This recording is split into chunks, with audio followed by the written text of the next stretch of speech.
Bismillahirrahmanirrahim. Assalamualaikum warahmatullahi wabarakatuh. Selamat pagi anak-anak. Bagaimana kabarnya hari ini? Alhamdulillah sehat semua ya. Baik, sekarang Ibu absen ya. Apakah ada yang tidak masuk? Untuk semua? Alhamdulillah. Oke, sebelum kita memulai pembelajaran hari ini, mari kita sama-sama berdoa. Berdoa, mulai. Doa selesai. Baik, hari ini kita akan membahas tentang mata pelajaran yaitu Sejarah Kebudayaan Islam dengan tema pertumbuhan ilmu pengetahuan pada masa dinasti Umayyah. Nah, sebelum kita masuk ke materi, Ibu akan membacakan tujuan pembelajaran hari ini. Yang pertama yaitu siswa dapat mendeskripsikan sejarah pertumbuhan ilmu pengetahuan pada masa Bani Umayyah. Dan yang kedua, siswa dapat menguraikan sejarah pertumbuhan ilmu pengetahuan pada masa Bani Umayyah untuk kehidupan sehari-hari. Langsung saja kita masuk ke materi ya. Nah, materi hari ini tentang pertumbuhan ilmu pengetahuan pada masa dinasti Umayyah. Bani Umayyah atau Kekhalifahan Umayyah adalah kekhalifahan Islam pertama setelah masa Khulafaur Rasyidin yang memerintah dari tahun 661 Masehi sampai 750 Masehi di Jazirah Arab dan sekitarnya.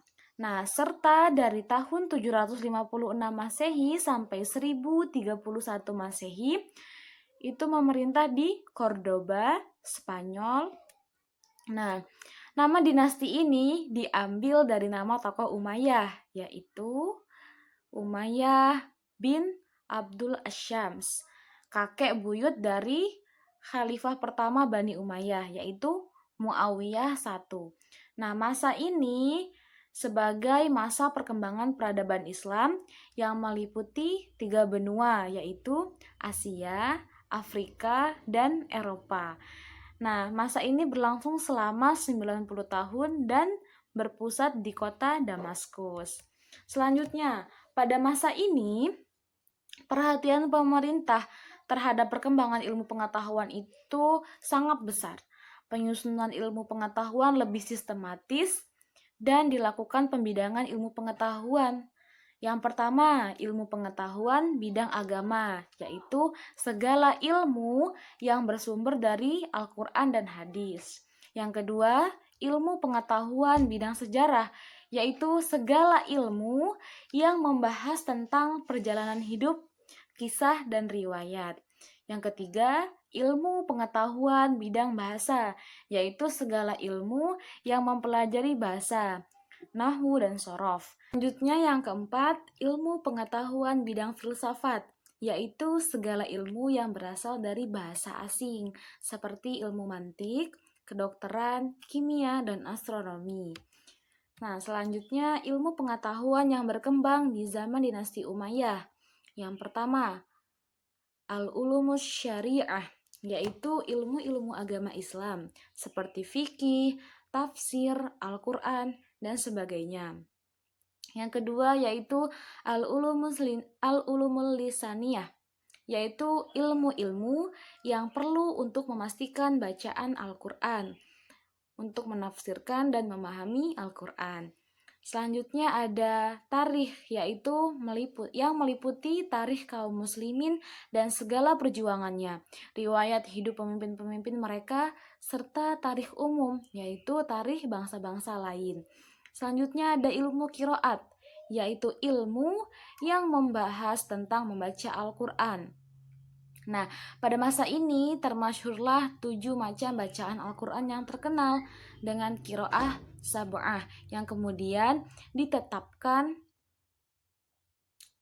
menjadi bacaan dasar, yaitu cara bacaan yang dinisbahkan kepada cara membaca yang dikemukakan oleh 7 orang ahli qiraat, salah satunya yaitu Abdullah bin Katsir. Nah, selanjutnya yaitu ilmu tafsir, yaitu ilmu yang membahas tentang undang-undang dalam menafsirkan Al-Quran. Pada masa ini muncul ahli tafsir yang terkenal seperti Ibnu Abbas dari kalangan sahabat.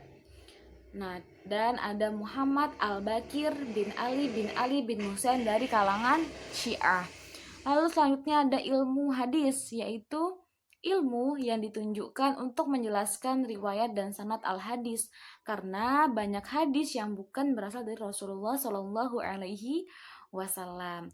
Nah, diantaranya yaitu ada yang terkenal ada Az-Zuhri, Ibnu Abi Malikah, Al-Auza'i, Abdurrahman bin Amr, dan Hasan Basri.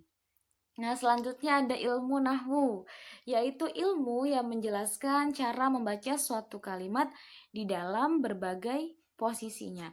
Nah, selanjutnya yaitu ada ilmu bumi atau al-zukhrafiyah, yaitu ilmu ini muncul karena adanya kebutuhan umat muslim pada saat itu, yaitu untuk keperluan menunaikan ibadah haji, menuntut ilmu, dan dakwah. Nah, seseorang agar tidak tersesat di perjalanan perlu ilmu yang membahas tentang keadaan letak wilayah. Nah, ilmu ini pada zaman Bani Umayyah baru dalam tahap merintis. Selanjutnya yang terakhir yaitu ada al-ulumud dakhilah, yaitu ilmu-ilmu yang disalin dari bahasa asing ke dalam bahasa Arab dan disempurnakannya untuk kepentingan kebudayaan Islam. Nah, di antara ilmu asing yang diterjemahkan itu adalah ilmu-ilmu pengobatan dan kimia. Nah, tokoh yang terlibat dalam kegiatan ini adalah Khalid bin Zaid bin Muawiyah. Oke, sampai sini ada pertanyaan? Cukup? Baik, sebelum Ibu tutup kelas hari ini, jangan lupa kerjakan tugasnya ya. Di halaman 50 ya, tugas latihan harian ya. Oke, jika tidak ada pertanyaan, mari kita tutup pembelajaran hari ini dengan membaca hamdalah. Alhamdulillahirabbil alamin. Semoga apa yang kita pelajari hari ini bermanfaat untuk kita semua dan kita semua mendapatkan keberkahannya. Amin ya rabbal alamin. Baik, Ibu tutup. Ibu mohon maaf apabila ada perkataan yang kurang berkenan.